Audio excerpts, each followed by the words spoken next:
Unitarian Society of Minneapolis, and this is Coffee and Wisdom.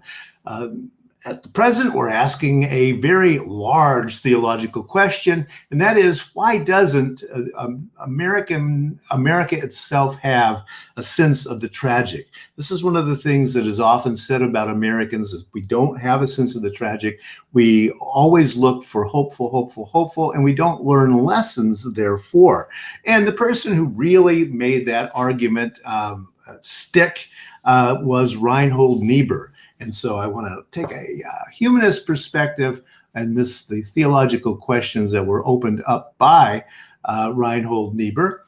Niebuhr lived from 1892 to 1971, and he is considered one of the greatest American theologians, if not the greatest American theologian ever. He was a conservative Christian, neoconservative, most people would say. He doesn't fit into the boxes now that we nowadays create between liberal and conservative.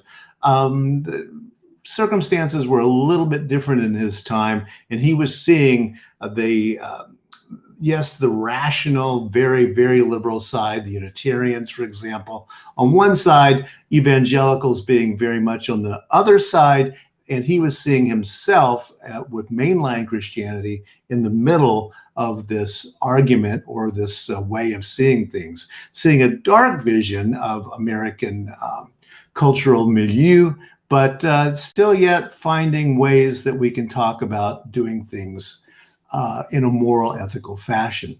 If you're interested in finding out more about Reinhold Niebuhr, there is a book by Jeremy Sabella called An American Conscience, the Reinhold Niebuhr story. It is based on a public television documentary that came out in 2017, and I highly recommend the book if you want to get some background on this Missouri German guy who becomes the conscience of the American psyche in the late 20th century.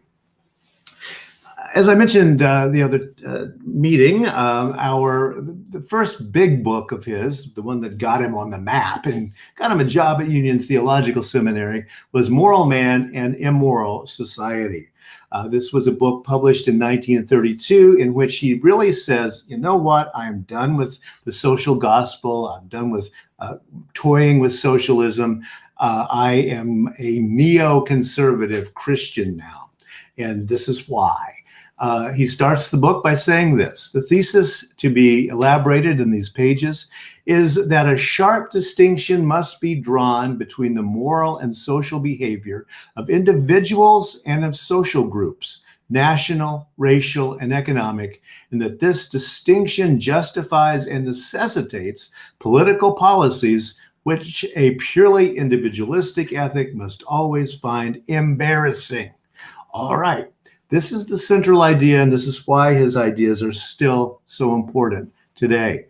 He believed and taught that individuals can, yes, be very moral, ethical beings, strive for an interiority, a religiousness, a dedication to justice and love on the one side, but that individualism will never add up to a collective whole that is as ethical and moral as the individuals making it up.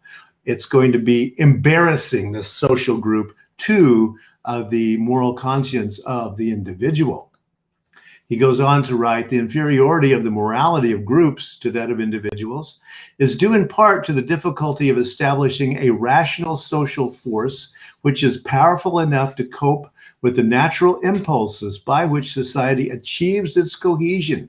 But in part, it is merely the revelation of a collective egoism, compounded of the egoistic impulses of individuals, which achieve a more vivid expression and a more cumulative effect, end quote. Again, the individual is going to be the moral force, and the collective is going to be acting in a much more egoistic, self-serving kind of way.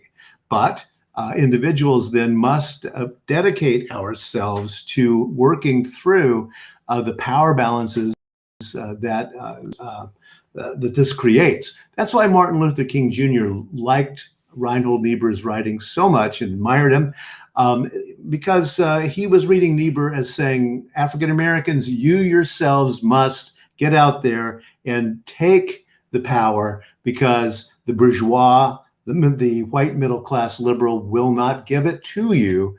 They just have too much self-serving interest, even if they don't really see that.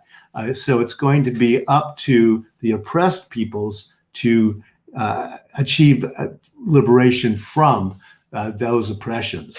He goes on to write, since reason is always to some degree the servant of interest in a social situation, social injustice cannot be resolved by moral and rational suasion alone, as the educator and social scientist usually believes. And yes, this is a commentary against Thomas Dewey, very much the darling of liberals. Conflict is inevitable, writes Niebuhr, and in this conflict, power must be challenged by power. And that's where you're going to get a Martin Luther King Jr. saying, yes, amen, it is about power. It's not about teaching people to be better human beings. He goes on to say, the liberals do not see that the limitations of the human imagination, the easy subservience of reason to prejudice and passion, and the consequent persistence of irrational egoism, particularly in group behavior, make social conflict an inevitability in human history, probably to its very end. Yes, social conflict is an inevitability. We're not going to perfect that great America tomorrow. It's always going to be affected by the group which has an egoistic, out for itself attitude, not like the moral people who then will work for social justice. Well, much more to think about with that, and I will be back next week to think about that.